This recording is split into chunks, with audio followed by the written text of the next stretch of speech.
Han pasado 53 años desde que dejé mi pueblo natal, una pequeña aldea encaramada al borde de un acantilado con vistas al océano Antártico. Recuerdo especialmente el año en que cumplí 13 años, no por la alegría y los felices recuerdos que me trajo.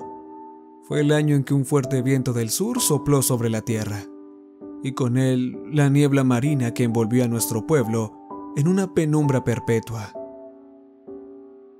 Yo aún no era consciente del mundo que me rodeaba, ni de lo que significaba para un hombre labrarse su propio camino en esta vida. Fue un año que nunca olvidaré. La mayoría de los habitantes de mi pueblo, incluido mi padre, eran agricultores que cultivaban y aprovechaban la tierra en su propio beneficio, cultivando ñames, taros, maíces, yuca o incluso anacardos, según la temporada. Eran las 5 de la tarde cuando vi a mi padre caminando por el estrecho sendero de tierra que conducía a nuestra humilde casa, con la camisa desabrochada ondeando al viento del océano. Me quedé mirándolo con el ceño fruncido. No podía ser, no había oído nada. Tal vez todavía no. ¡Entra!, me dijo. En cuanto lo vio mi madre, dejó a un lado su labor, se levantó y empezó a cerrar todas las ventanas rápidamente. Esto había sido una constante en el pueblo durante los últimos meses. En aquel momento no tenía ni idea de lo que hacían esas personas ni de cuál era su propósito de venir a nuestro pueblo. Lo único que sabía era que cada vez que venían, infundían terror en nuestros corazones. A veces aparecían 4 o 5 noches seguidas y luego no los veíamos durante 1 o 2 semanas. Pero siempre volvían. Por aquel entonces nadie en nuestro pueblo tenía televisión, así que nuestra única fuente de información del mundo exterior era la vieja radio de mi padre, que había comprado durante una de sus visitas mensuales a la ciudad años atrás. Por lo que les oí a él y a mi madre hablar en voz baja, cuando pensaban que mi hermano y yo estábamos dormidos, es que se había producido algunos disturbios en otros lugares del país y la gente se había estado matando entre sí. Mi padre no era el único que tenía una radio en nuestro pueblo y muy pronto empezaron a correr rumores espeluznantes de que esos alborotadores sanguinarios y asesinos pronto llegarían hasta nosotros y se desbocarían matando a todos los que encontraran sin excepción. Mi padre siempre desestimó estos rumores como una completa invención y obra del enemigo para dividirnos como nación. Pero independientemente de lo que creyera mi padre, el resto del pueblo no parecía compartir la misma opinión sobre lo que realmente ocurría en el país. En cuanto el reloj marcaba las 4 de la tarde, la gente dejaba lo que estaba haciendo fuera y se encerraba en su casa como si temiera que el mismísimo diablo saliera del infierno a por ellos. Todo el pueblo se quedaba en silencio cuando se ponía el sol. Nadie se atrevía a salir, ni siquiera a asomarse para ver lo que ocurría en la oscuridad de la noche. Había noches en las que oíamos disparos lejanos que reverberaban en el aire. Venían de la boca de la bahía, muy débiles pero distinguibles de cualquier otra cosa. En el 4.º mes desde que el misterioso grupo de hombres apareció por primera vez en nuestra aldea, un horrible hedor procedente de una cueva en medio de un bosque de teca empezó a llenar el aire. Se propagó con la brisa del mar y permaneció en la aldea durante semanas. Incluso los árboles apestaban a muerte. Era tan insoportable que algunas personas empezaron a enfermar de verdad. Una noche, cuando nos preparábamos para ir a la cama, alguien llamó a la puerta con fuerza. Me devolvieron violentamente a la realidad y oí a mi madre jadear horrorizada mientras mi padre entraba corriendo en el salón y abría la puerta de golpe. ¿Señor Marcus? La profunda voz de un hombre retumbó en el estrecho pasillo que separa el dormitorio de mi hermano y el de mis padres. ¿Sí? ¿Puedo ayudarles, caballeros? Pude escuchar la voz temblorosa de mi padre mientras respondía. Bien, ven con nosotros ahora. Rápido. ¿Ir? ¿A dónde? ¿A dónde vamos? Mi padre carraspeó. Nunca le había oído hablar en ese tono. Era el miedo. No hagas preguntas. El hombre le espetó con impaciencia. Solo haz lo que se te dice, idiota. Unos minutos más tarde, encontré a mi madre de pie en el umbral de nuestra puerta principal mirando a la noche, sollozando y temblando por todo el cuerpo. En cuanto me vio, me estrechó entre sus brazos mientras rezaba a Dios para que mi padre estuviera a salvo. Esa noche no dormimos. Los dos esperamos a mi padre en el salón hasta la mañana. Solo regresó cuando oímos el sonido de los camiones alejándose a gran velocidad en la distancia. Eran las 6:09 de la mañana. Ya había salido el sol, pero una espesa niebla llegaba desde el mar y cubría todo el cielo como un gigantesco velo. Estaba pálido y tremendamente agitado, incapaz de responder cuando mi madre le hacía preguntas, y en su lugar salió tambaleándose al pasillo y se encerró en el baño durante casi 2 horas. Durmió durante todo el día e ignoró a mi madre cuando ésta lo despertó para cenar más tarde esa noche. Aquel día, el acantilado dejó de desprender el mórbido olor de la podredumbre durante unas semanas, tras las cuales los hombres volvieron a aparecer en nuestra puerta a mitad de la noche. Al igual que antes, obligaron a mi padre a seguirles para demostrar su lealtad a su amada patria. Le pregunté qué había pasado cuando regresó, pálido y más agitado que antes. Seres queridos en descomposición. Fue todo lo que pudo murmurar. Nunca se recuperó de lo que había presenciado en el bosque de Teca aquellas espantosas noches. Ni siquiera pudo consolarse con la promesa de un futuro lejano en el que el olvido es la única fuente de consuelo y tranquilidad. En aquel momento solo tenía 30 años, pero era como si el tiempo le hubiera alcanzado. Parecía mucho más viejo y solemne, con sombras que se acumulaban bajo sus ojos. Se negaba a contarnos lo que había sucedido o lo que había visto cada vez que sacábamos el tema. Una tarde estaba recogiendo manzanas rosas en nuestro patio delantero, cuando mi padre volvió a casa del campo de maíz. ¿Dónde está tu madre?, preguntó ferozmente, agarrándome por el puño y arrastrándome apresuradamente con él hacia la casa. Sacudí la cabeza.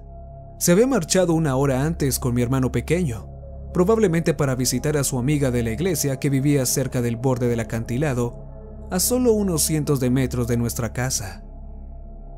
¿Qué pasa, padre?, le pregunté mientras me limpiaba la nariz con la manga. Cerró la puerta y durante 1 minuto luchó por asegurar el candado mientras yo le observaba. Por el amor de Dios, niño, no te quedes ahí. Cierra las ventanas.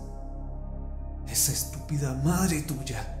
¿No le he dicho lo suficiente que no salga después de las 4? Sabía que no debía discutir con él. Me apresuré a acercarme a la ventana más cercana de nuestro estrecho salón y justo cuando estaba a punto de cerrarla, vi algo que me heló la sangre. Al final de la carretera había un enorme camión doblando una curva, y su lejano rugido recorría todo el pueblo. Nunca habían llegado tan temprano. Jadeé cuando mi padre me apartó de la ventana. «No mires», dijo en apenas un susurro. Todo mi cuerpo temblaba de miedo. «Quédate en el dormitorio y no te atrevas a salir de la casa, ¿vale? Voy a buscar a tu madre. Debe estar en casa de María». «Ay, esa estúpida». Asentí con la cabeza mientras le veía salir por la puerta trasera, cerrándola tras de él. Y de repente me quedé solo, con 13 años y con miedo. Un trueno mecánico se elevó más allá de la línea de árboles en la distancia, mientras el camión ganaba velocidad para ganar la curva en U antes de que la carretera se curvara sobre una colina. Pronto ese camión arrancaría el camino de tierra que conducía al pueblo. Me acurruqué en un rincón de nuestro dormitorio compartido, esperando y escuchando atentamente. A través de una grieta entre los tablones de madera de la pared, pude ver que afuera estaba oscureciendo. La bruma marina se elevaba por encima del borde del acantilado con la brisa de la tarde, y con ella el olor acre de la salmuera. El camión se detuvo por fin y el motor se apagó. Entonces un hombre gritó a pleno pulmón, exigiendo que le escucharan y le prestaran atención, seguido del sonido de una docena de pares de pies saliendo de la parte trasera del camión. Apreté más la espalda contra la pared mientras mi miedo se intensificaba, deseando estar sordo o dormido por el momento, sin prestar atención a lo que ocurría en el pueblo. Pero entonces algo en mí empezó a cambiar. Una curiosidad surgida de la profundidad de una imaginación infantil y de la sed de un poco de aventura. Con la ausencia de mi familia, de alguna manera me encontré cada vez más fascinado con la perspectiva de la Inquisición, aunque puede que solo fuera una curiosidad morbosa.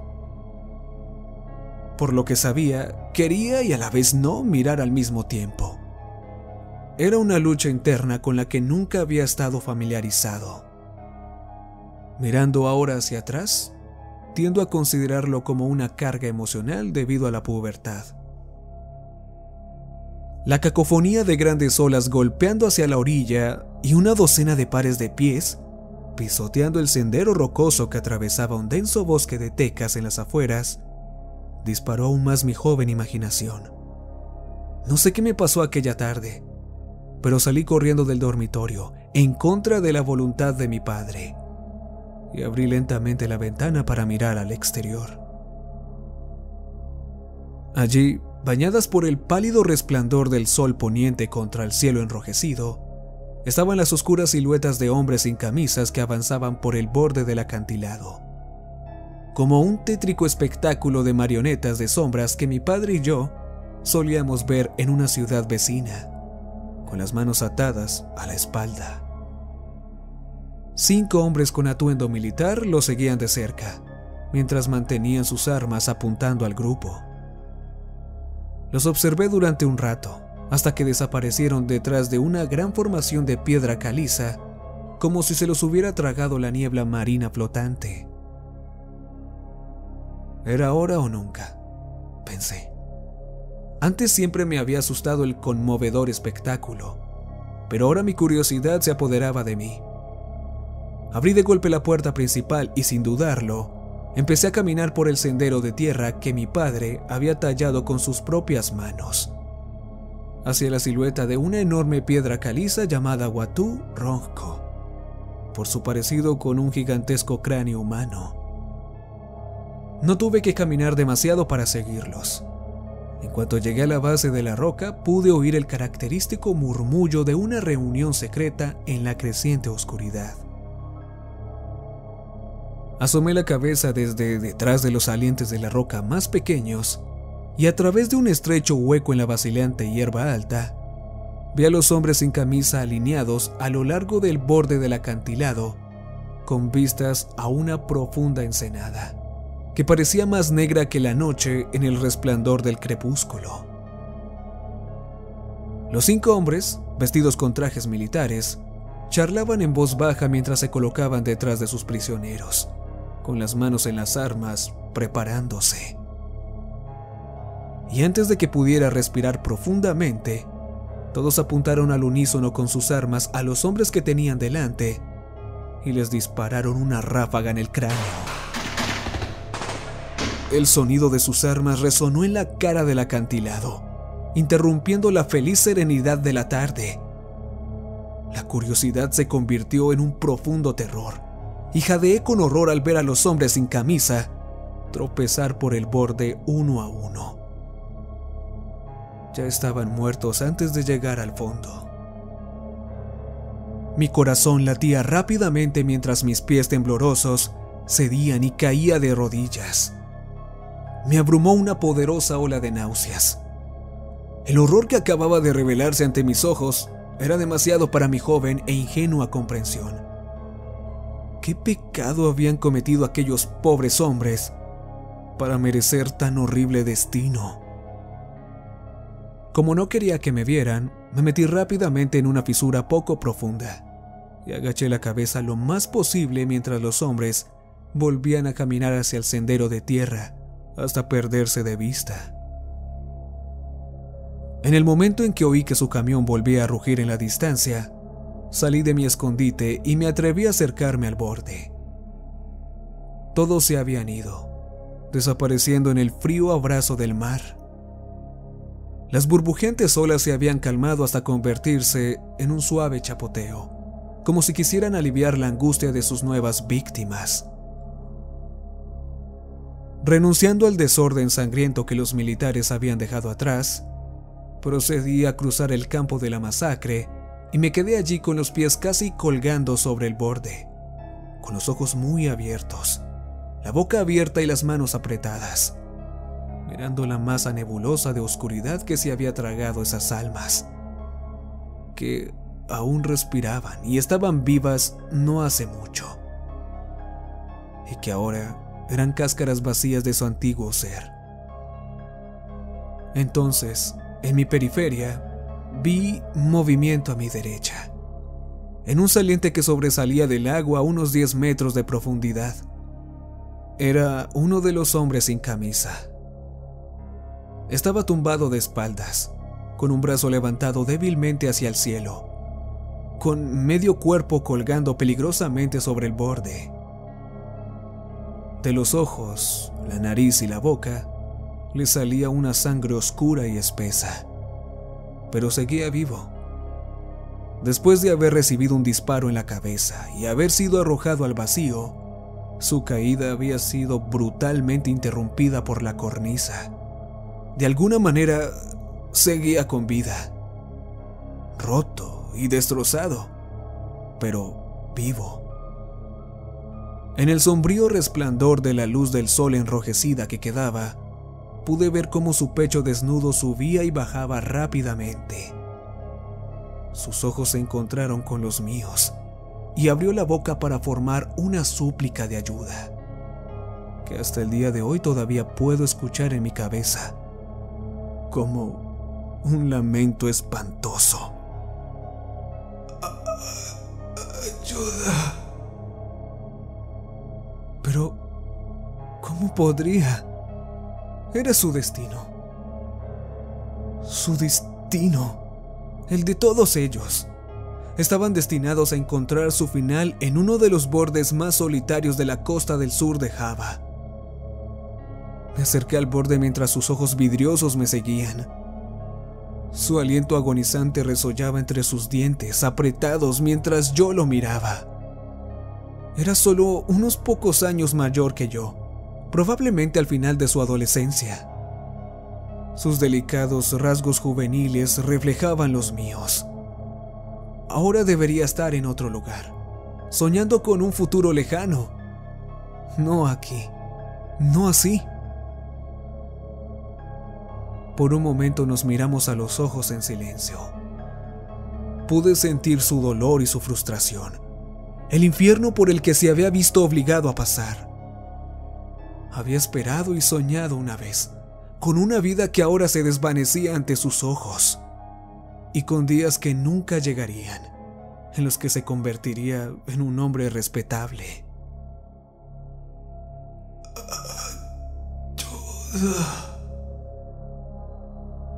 Me gustaría haberlo hecho, pero era solo un niño.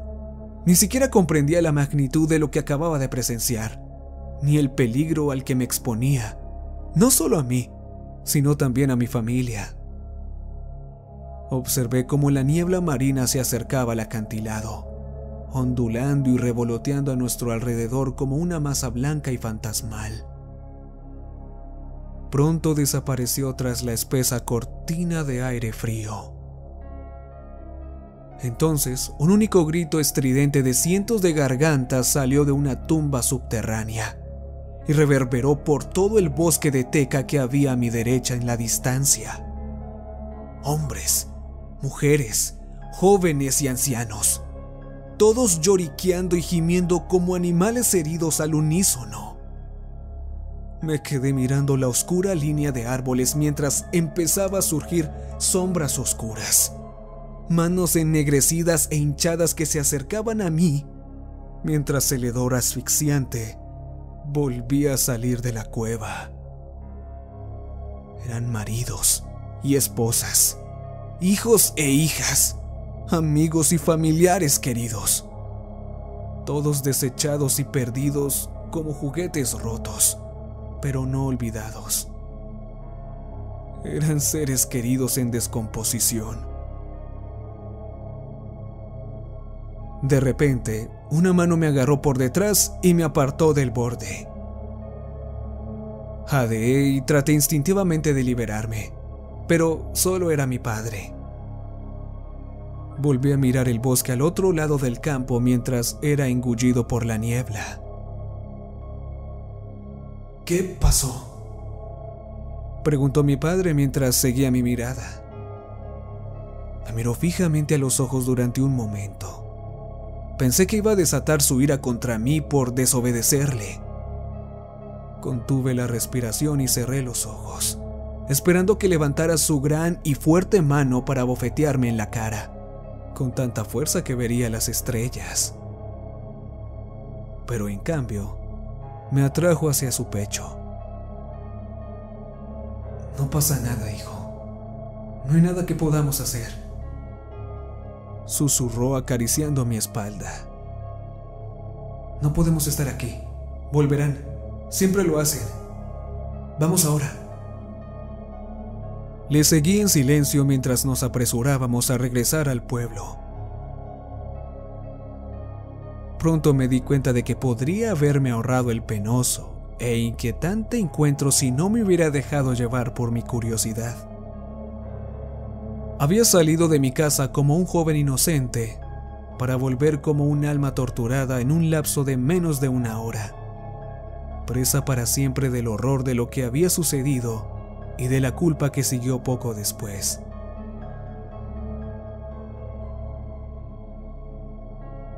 Años más tarde, descubrí la verdad sobre los hombres sin nombre cuyas muertes presencié al borde de la noche. Algo en mí murió con ellos aquella tarde. Mi padre tenía razón. Esos militares volverían. Siempre lo hacían. Estaba lejos de terminar lo que habían estado haciendo. Pero nunca más dejé que mi curiosidad se apoderara de mí.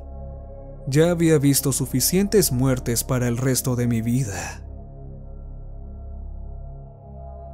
Han pasado 53 años desde que dejé mi adormecido pueblo costero para continuar mi educación en otro lugar, y nunca he vuelto desde entonces. No he querido hacerlo. Todavía puedo oler la salmuera que flota en la niebla del mar que se eleva. Todavía puedo oír la petición de ayuda sin voz de aquel joven. Todavía puedo ver sus ojos marrones y vidriosos mirándome mientras su propio final abrupto le sorprendía. Su vida no era más que un vapor en el viento, disipando la niebla del mar en un día cálido. El bosque lleva décadas sin ser tocado por los lugareños. Lo evitan porque creen que está embrujado. Todos saben lo que ocurrió allí. Más de 500,000 personas fueron asesinadas durante la llamada purga comunista que tuvo lugar en toda Indonesia, tras el infame movimiento del 30 de septiembre de 1965. Los cadáveres fueron eliminados en lugares remotos, como en medio de un bosque, o simplemente arrojados a ríos o barrancos profundos y cuevas. Estas fosas comunes siguen ahí, sin ser molestadas desde hace más de 50 años. Mi padre se refería a ellas como seres queridos en descomposición, pero en realidad somos nosotros los que nos estamos pudriendo por dentro. Sabíamos lo que pasaba, pero no hicimos nada. Todavía tampoco lo hacemos. Nunca olvidaré ese día, el 15 de noviembre de 1965, el año en que la niebla marina envolvió nuestro pueblo en una penumbra perpetua.